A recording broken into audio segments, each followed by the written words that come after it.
سلام تغاتاتلتي زانتا مسافقاري تحوي حديرة زانتا أبيل أب كامبالا أبزا حلفة قال أي كفال لوام أفكار كمزلا نا أبيل كمز نغرطون فتسي ما خمس بيتروليون كمز حبرتو لوام أبزا غرباك زي كم تمرعو حبيرات نيرا أبناي لمي سالساين نمود أدا كفال اندما إتز مرعوا سامي حوا أبيل مخانو مسفلتو انتاي كبليوم مود أتغي انتاي كونيو حبيرنا نكاتاتل مسام حوي دارقا ربعة معلتي أي ترخبنان ኣብታ ሸዓም ሸት ግን ደው ኢሉ ብዙሕ ኣዕሊልና ኣንተ ኣባ ሓወይ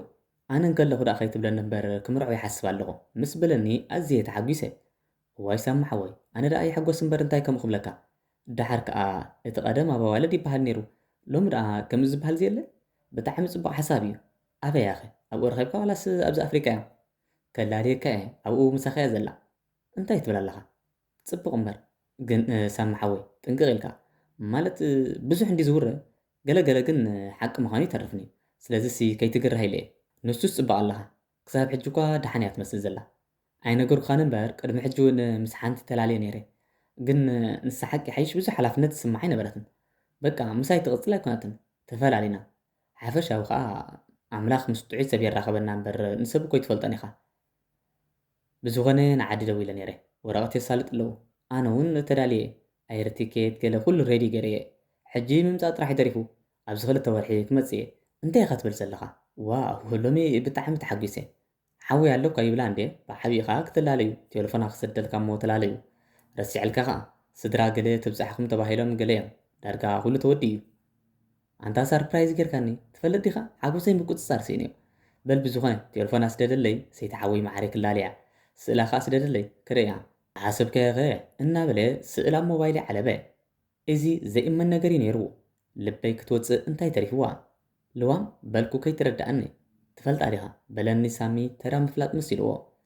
እወ ማለተይሲ ኣብዚ ከባቢና እያ ኣብ ስራሕና እውን ትመፅእ እያ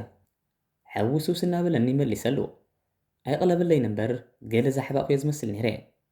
በል ብርኽለይቲ በዚ ናትና ከዓ ግዜ ኸይድዩ ክድቀስ ብምባል ተፋንዮ እዚ ነገር እዚ ዓቕለይ ኣፅበበለይ እንታይ ዘጋጥም ዘሎ ድንግርግር በለኒ ዝገብሮ ግን ካብ ንልዋም ደው ኢልካ ምዝራብ ምንም ኣይነበረን ንልዋም እንተኾነስ እንታይ ክብላ ኣነ ደይኮንኩን ብዘይድሌታ ኣብ ጊጋ ዘውደቕዋ እንድዒ ምስ ነብሰይ እናተባኣስኩ ቴሌፎን ኣልዒለ ናብ ልዋም ደወልኩ ሄሎ ዝብል ድምፂ ምስ ሰማዕኹ ስምዕስከ ሳሚ እንታይ ክዩ መን ሳሚ በለትኒ ስንብል ኢላ ሳሚ ደኣ ሳሚ ኣብ ሽወደን ዘሎ ኣበይ ትፈልጦ ንሱ ደኣ ፍቃድየይ ነዚ ቃል እዚ ምስ ደገመትለይ ኣእምሮይ ክስሕት እንታይ ተሪፉኒ እሞ ንስኸ ዳእ ትላኢኽኪ ኢኺ ኮነ ልክኢ ክትፃወትና ዘለኺ ኣዲ እንታይ ኸትብል ዘለኻ ኣበይ ኸትፈልጦ ሳሚ ሓወይ እዩ እወ እቲ ክትምርዓውዮ ሓሲብክ ዘለኽ ሓወይ እዩ ሕርቃን ብዝተሓወሶ መለስኩላ ልዋም ልዕለይ ተጨነቐት እንታይ ኸትብል ዘለኻ ኣታ ኣቢ እንታይ ኸትብል ዘለኻ ዝርዛሕና ንብዐት ተዛረበትኒ ሕጂ እንታይ ክብሎ ብምባል ዓቕሊ ፅበት ዘምፅኦ ተመሊሳ ሓቲት እያ ልዋም ግን በቃ ህይወተይ መኻልፍ ይበዝሓ ኣሎ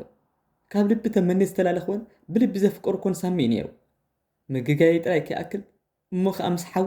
እዚ ክፃወሮ ስለዘይክእል በቃ ክቐብፀኒ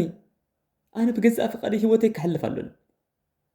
ፍቓድ ፈጣሪ ኢሉ ክቐብፀኒ ሓይሽ እምበር ብደወይ ክትጠልሞ ኣይክእልን እየ ግን ሓደራኻ ነዚ ከይትነግሮ ብምባል ተማሕፀነትኒ ኖልዋ ኣነ የጋጌኪ በቃ ኣነ ህይወተይ ከጥፍእ ንስኹም ግን ፍቕርኩም ኣስተማቕሩ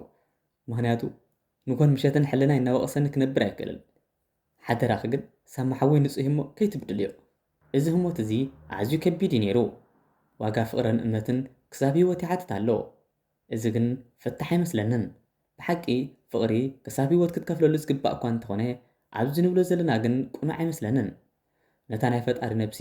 መን ፍቓድ ሂብና ከም ድላይና ክንገብራ ብዓቢኢኻ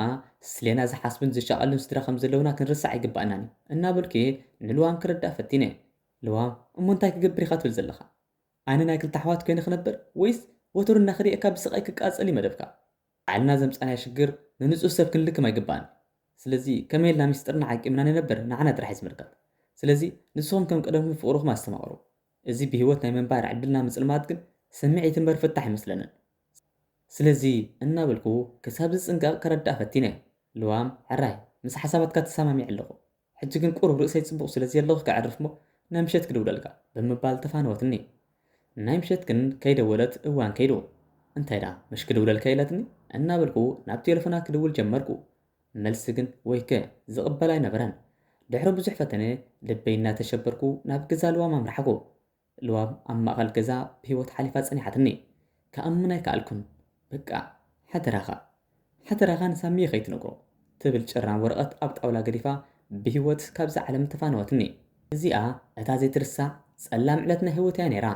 እምበር ክቡራት ተኸታተልቲ ክሳብ ሕጂ ክትከታተሉ ስለ ዝፀናሕኹም ካብ ልቢ እናመስገንኩ ክትከታተልዋ ዝፀናሕኹም ዛንታ ኣብዚ ተፈፂማላ ዘለኩም ርእይቶ ሓሳብ ነቐፌታ ኣብ ቦታ ኮመንት ኣካፍሉና ስለምክትታልኩም ኣዝየ ደጊመ እናመስገንኩ ኣብ ቀጻሊ ብካልእ ትሕዝቶ ክሳብ ንራኸብ ሰላም